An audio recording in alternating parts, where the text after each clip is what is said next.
Hackers could take control of your computer if you use this popular web browser. Good evening and thanks for joining us. I'm Maggie Hockenberry. And I'm Savannah Tomei. Internet users are being warned to stop using Microsoft's Internet Explorer. A bug could be putting any information on your computer at risk. The vulnerability affects versions 6 through 11 of the web browser. Newswatch's Natalie Fetter has more on what you should do to protect your computer. If you choose to stay with Internet Explorer, Microsoft encourages customers to enable a firewall, apply all software updates, and install anti-malware software. A division of the Homeland Security Department recommends users also download a security toolkit from Microsoft or use another browser like Chrome or Firefox. A Maroa man is sentenced to 50 years in prison for murder. Officials say Douglas Taylor showed no emotion when he was sentenced today, indicator for the 2012 murder of Justin Menser. Police say Menser was stabbed, hit with a hammer, and kicked by Taylor and another man, Terrace Warnsley.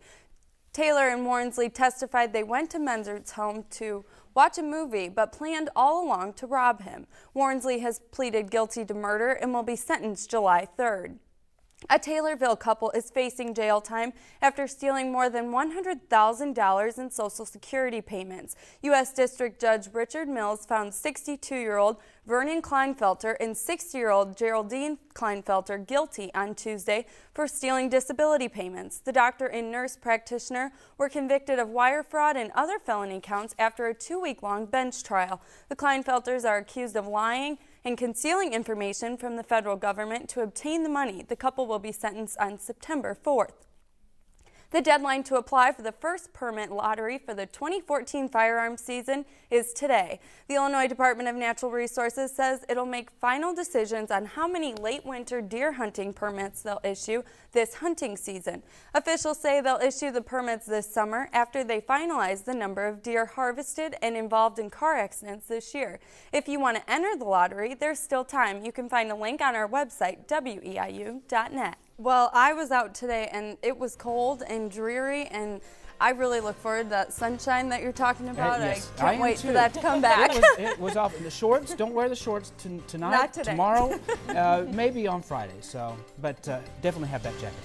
In tonight's National Watch, at least 37 deaths have been reported from a storm system making its way through the south after pummeling the central U.S. Earlier today, officials in Georgia reported 1 death in Athens. Police say winds pushed over a tree that crashed into a car, killing its driver. In Florida, the Highway Patrol says a woman died after driving her car into high water. Those deaths brought the total from 4 days of storms to 37. Mississippi and Arkansas saw the most fatalities as well as the most destruction from violent tornadoes. About 70 survivors of the South Korean ferry disaster visited a memorial today in honor of their classmates. Many students cried as they walked past images of their classmates. The ferry, packed with students, was traveling to the country's southwest coast for a field trip when it sank April 16th. Officials have set the death toll at just over 200. Another 92 are still missing. Thanks, Jack. And in case you weren't with us at the start of Newswatch, here's another look at tonight's top story. Internet Explorer has gaps in its security system that could put your entire system at risk. The Department of Homeland Security says by clicking on a malicious link, a hacker can take control over your computer. Microsoft says the attacks are limited and they're looking into a fix for the issue.